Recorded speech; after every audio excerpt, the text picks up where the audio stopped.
Cinema ரகசியம் நேயர்களுக்கு வணக்கம்.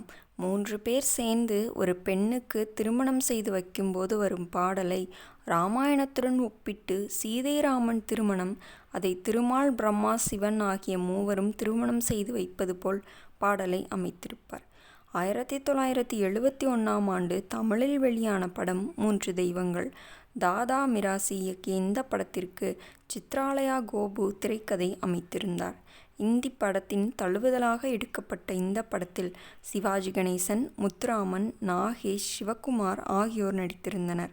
எம்.எஸ். விஸ்வநாதன் இசையமைக்க இந்த படத்தின் அனைத்து பாடல்களையும் கவியரசர் கண்ணதாசன் எழுதியிருந்தார்.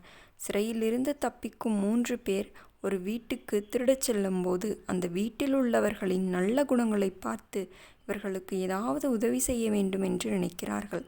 அப்போது அந்த வீட்டில் திருமணமாகாமல் இருக்கும் ஒரு பெண்ணுக்கு திருமணம் செய்து வைத்துவிட்டு நாம் எங்கிருந்து வந்தோமோ அங்கேயே போய்விடலாம் என்று நினைக்கிறார்கள். அந்த பெண்ணுக்கு இவர்கள் மூவரும் திருமணம் செய்து வைப்பது போல் கனவு காண்கிறார்கள். அப்போது வரும் பாடல்தான் வசந்தத்தில் ஓர் நாள் என்ற பாடல். இந்த பாடலில் திருமணம் பூலோகத்தில் நடந்தாலும் பாடலை எழுதிய கண்ணதாசன் ராமன் சீதைக்கு திருமணம், இதை திருமால் பிரம்மா சிவன் ஆகிய மூவரும் நடத்தி வைப்பது போல் பாடல்களை அமைத்திருப்பார். எம்.எஸ். விஸ்வநாதன் இசையில் கவியரசர் கண்ணதாசன் எழுதிய இந்த வரிகளை தனது இனிமையான குரலில் பி. சுசிலா பாடியிருப்பார். இந்த பாடல் இன்று ஒரு வெற்றி பாடலாக நிலைத்திருக்கிறது.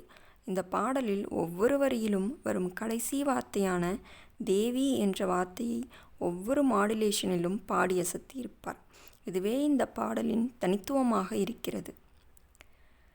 நேயர்களே, இந்த வீடியோ உங்களுக்கு பிடித்திருந்தால் மறக்காமல் இந்த வீடியோவிற்கு ஒரு லைக் கொடுத்துவிட்டு நமது சினிமா ரகசியம் சேனலையும் சப்ஸ்கிரைப் செய்து கொள்ளுங்கள். மீண்டும் நாளை இது போன்ற சுவாரஸ்யமான சினிமா தகவலுடன் உங்களை சந்திக்கிறேன். நன்றி, வணக்கம் நேயர்களே.